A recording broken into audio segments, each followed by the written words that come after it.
Hello, आप सभी viewers का स्वागत है आपके अपने channel Jagbir Chaudhary YouTube channel पर। आशा करता हूँ आप सभी मित्र बहुत अच्छे होंगे। तो हम आपके लिए अपने चैनल पर to the point current affairs की बेहतरीन series daily up to date लेकर के आते रहते हैं। जो भी डेली न्यूज़ में मोस्ट रिलेटेड टॉपिक होता है आपके एग्ज़ाम से रिलेटेड, वो डेली आपके लिए अपने चैनल पर हम लेकर के आते हैं। तो ऐसे ही बेहतरीन to the point current affairs की सीरीज़ सुर्खियों में आने वाली करंट अगर न्यूज़ को आप देखना चाहते हैं तो अभी तक आपने हमारे चैनल को सब्सक्राइब नहीं किया है तो सबसे पहले, जो कि बिल्कुल फ्री ऑफ कॉस्ट है, जिसका आपको कोई भी चार्ज नहीं देना है, मात्र एक उंगली का काम है। तो सबसे पहले रेड बटन पर क्लिक करना है आपको, उसको हमारे चैनल को रेड बटन पर क्लिक करके चैनल को सब्सक्राइब करना है और उसके बाद इस वीडियो को शेयर बटन पर क्लिक करके जिस ग्रुप में भी आप जुड़े हों उस ग्रुप में उस शेयर बटन पर क्लिक करके इस वीडियो को ज़्यादा से ज़्यादा शेयर कर दीजिए।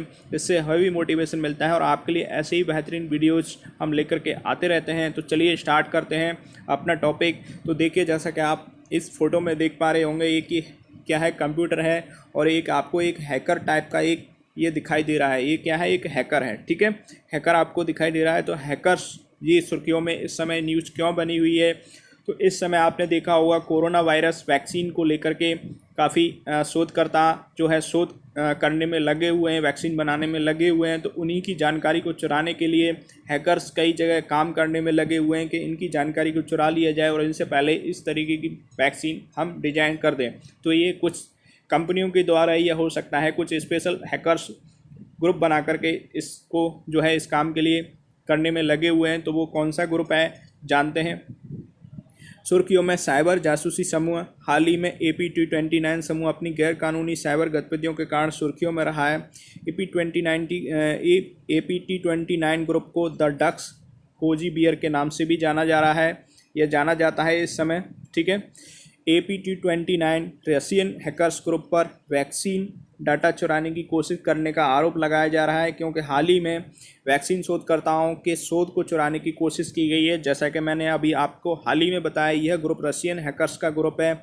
यह ग्रुप खुफिया जानकारी के लिए सरकारी संस्थाओं को टारगेट कर रहा है, राजनयिकों को, थिंक टैंक, स्वास्थ्य सेवा, ऊर्जा संस्थानों को लक्ष्य बनाता है और उनसे अपनी जानकारी चुराने की कोशिश करता है। तो देखिए, AP-29 वैश्विक स्तर पर संस्थानों को लक्षित करने के लिए वेलमेस और वेलमेल के यानी कि मेल के माध्यम के या मेल के रूप में भी जाने जाने वाले मेलवेयर का उपयोग कर रहा है। मेल के माध्यम से आपके लिए कोई ऐसी लिंक भेजी जा सकती है कि मेल पर क्लिक करते ही आपके सिस्टम में ये एंटर कर जाता है। तो मेलवेयर कौन कौन से हैं जिससे आपको टारगेट किया जा रहा है? कंप्यूटर को नुकसान पहुँचाने के लिए तैयार किया जाने वाला एक सॉफ्टवेयर है। मेलवेयर आपके कंप्यूटर से संवेदनशील यानी कि सेंसिटिव इंफॉर्मेशन जो है चुराता है। मेलवेयर के कौन कौन से प्रकार हैं? वायरस, वर्म, सॉफ्टवेयर या spyware, adware and Trojan horse, ये मेलवेयर के प्रकार हैं जो आपके कंप्यूटर में, जिससे आप चाहे कोई भी डिवाइस हो, इंटरनेट उपयोग कर रहे हो, तो कोई भी अननोन लिंक जिस पर आपको लुभावना ऑफर या कुछ गिफ्ट्स के रूप में आपको क्रेडिट वगैरह कुछ दिया जा रहा हो, तो किसी भी लिंक पर आपको क्लिक नहीं करना है, किसी की बातों में भी नहीं आना है और ना ही आपको ऐसी कोई लिंक जो है किसी भी ग्रुप में या पर्सनली किसी को शेयर करनी है। तो देखिए, और NMDC क्या है? NMDC एक नवरत्न कंपनी है जो कि हाल ही में सुर्खियों में क्यों है? क्योंकि इनके जो है अध्यक्ष अभी हाल ही में कौन बनाए गए हैं? NMDC के सुमित देव बनाए गए, याद रखिएगा, सुमित देव। हाल ही में भारत सरकार के लौह अयस्क खनिज की प्रमुख इकाई राष्ट्रीय खनिज विकास निगम NMDC का अध्यक्ष सुमित देव को नियुक्त किया गया है। सुमित देव का NMDC के अध्यक्ष के रूप में कार्यकाल वर्ष 2023 तक का होगा, ठीक है। सुमित देव ने NMDC के अध्यक्ष के रूप में N बैजेंद्र कुमार का स्थान लिया है। राष्ट्रीय खनिज विकास निगम की स्पेलिंग यानी कि शॉर्ट फॉर्म NMDC है, जिसका अगर ड्राइव करोगे तो फुल फॉर्म क्या होगी इसकी? नेशनल मिनरल डेवलपमेंट कॉरपोरेशन, ठीक है। स्थापना NMDC की कब हुई थी? वर्ष 1958 में। किसके अंडर आता है ये? इंडियन गवर्नमेंट के। और किस मंत्रालय के अंतर्गत आता है? इस्पात मंत्रालय के अंतर्गत आता है। दर्जा इसको किसका प्राप्त है? नवरत्न कंपनी का दर्जा प्राप्त है। कार्यालय हैदराबाद में है। यह भारत का सबसे बड़ा लौह अयस्क उत्पादक है जो वर्तमान में लगभग 35 मिलियन टन लौह अयस्क का उत्पादन कर रहा है, ठीक है। कौन कौन से उत्पादन करता है ये आपको देखना है। खनन, चूना पत्थर, डोलोमाइट, जिप्सम, बेंटोनाइट, लौह अयस्क, तांबा, रॉक फॉस्फेट, मैग्नेसाइट, हीरा और टिन आदि का एनएमडीसी उत्पादन करता है।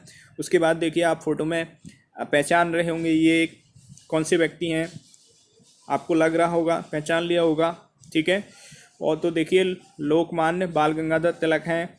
अब इनके बारे में सुर्खियों में कुछ बना हुआ है जो हाल ही में कल की न्यूज़ में आया है। पूरा नाम इनका क्या था, लोकमान्य बाल गंगाधर तिलक। जन्म कब हुआ था, 23 जुलाई 1856 को। जन्म स्थान रत्नगिरी महाराष्ट्र में। मृत्यु कहाँ हुई थी, 1 अगस्त 1920 महाराष्ट्र में। पिता, इनके पिताजी का नाम क्या था, श्री गंगाधर रामचंद्र तिलक। उपाधि इसको किसकी दी हुई है, लोकमान्य की। समाचार पत्र इनके द्वारा कौन कौन से प्रकाशित किए गए हैं, ठीक है, बताइए। लोकमान्य तिलक के द्वारा इनको जो उपाधि दी गई है, केसरी मराठी भाषा में और द मराठा अंग्रेजी भाषा में, ये 2 समाचार पत्र इनके द्वारा प्रकाशित किए गए हैं। तो उसके बाद देखिए भारतीय राष्ट्रीय कांग्रेस से ये कब जुड़े थे, वर्ष 1890 में, यानी कि 1890 में गर्म दल के सदस्य के रूप में।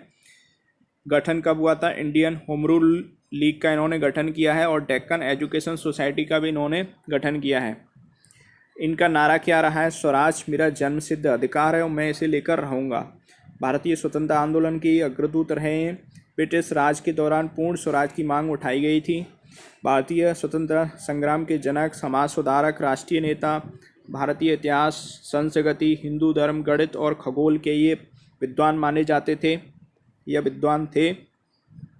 All India home rule league की स्थापना भी इन्होंने सन 1916 ईस्वी में की थी। भारत में स्वराज स्थापित करना इस all India home rule league का इन्होंने उद्देश्य रखा था, जो कि सन 1916 में 1916 में इन्होंने करी थी, जिसका उद्देश्य क्या, एम्स क्या था, भारत में स्वराज स्थापित करना, अर्थात भारत में स्वयं का शासन स्थापित करना।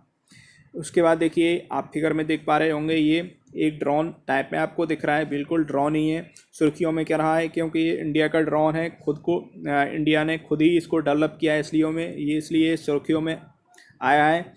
तो देखिए अभी हाल ही की न्यूज़ है, ये कल की न्यूज़ है। हाल ही में भारतीय सेना को लद्दाख में वास्तविक नियंत्रण रेखा के अधिक ऊंचाई वाले क्षेत्रों सहित पहाड़ी इलाकों में सटीक निगरानी करने के लिए भारत नामक ड्रोन प्राप्त हुए हैं। ये किसने बनाए, तो डीआरडीओ के द्वारा ये बनाया गया है, रक्षा अनुसंधान और विकास संगठन द्वारा। ये पूर्णतः स्वदेशी कंपोनेंट से विकसित किया गया ड्रोन है, जो विश्व का सबसे हल्का और निगरानी करने वाला यानी कि सर्वेलेंस से जुड़ा ड्रोन है। ये ड्रोन कृत्रिम यानी कि आर्टिफिशियल इंटेलिजेंस से लैस है, जो मिशनों के दौरान सीधा वीडियो प्रसारण भी ये कर सकता है। डीआरडीओ का फुल फॉर्म क्या होती है, defence research and development organisation. इसकी गठन कब हुआ था, ऑर्गेनाइजेशन का इस्टेब्लिशमेंट कब हुई थी, तो 1958 में। DES, DSO और DTDP के विलय करके डीआरडीओ का गठन किया गया था, इन तीनों को विलय करके, ठीक है। संबंधित मंत्रालय किसके अंडर आता है, रक्षा मंत्रालय के, ठीक है। और आदर्श वाक्य क्या है, बलस्य मूलम विज्ञानम। आप देख पा रहे होंगे ये भारत सरकार के रक्षा मंत्रालय का R&D विंग है। इसका ऑब्जेक्टिव यानी कि एम्स क्या है, यह अत्याधुनिक रक्षा प्रौद्योगिकियों और महत्वपूर्ण रक्षा प्रौद्योगिकियों और प्रणालियों में आत्मनिर्भरता हासिल करने के लिए भारत को सशक्त बनाने में डीआरडीओ का उद्देश्य है, ठीक है। भारत के जो है डिफेंस सिस्टम को स्ट्रॉन्ग करने के लिए डीआरडीओ का मेन एम है या उद्देश्य है। PM2 लो फाउंडेशन, PM ने कल एक नई यानी कि मणिपुर वाटर सप्लाई प्रोजेक्ट का शिलान्यास या उद्घाटन किया है 23 जुलाई 2020 को। तो देखते हैं इसके बारे में सुर्खियों में क्यों रहा है। मणिपुर जल आपूर्ति परियोजना या परियोजना। हाल ही में प्रधानमंत्री नरेंद्र मोदी ने मणिपुर में जल आपूर्ति परियोजना की आधारशिला रखी है। इस परियोजना का लक्ष्य वर्ष 2024 तक प्रत्येक ग्रामीण परिवार को सुरक्षित और पर्याप्त मात्रा में पेयजल उपलब्ध कराना है। यह जल परियोजना केंद्र सरकार के जल जीवन मिशन का हिस्सा है। इस परियोजना का परव्यू न्यू डेवलपमेंट बैंक द्वारा वित्त पोषित ऋण के साथ लगभग 3,54.58 करोड़ रुपए है, ठीक है।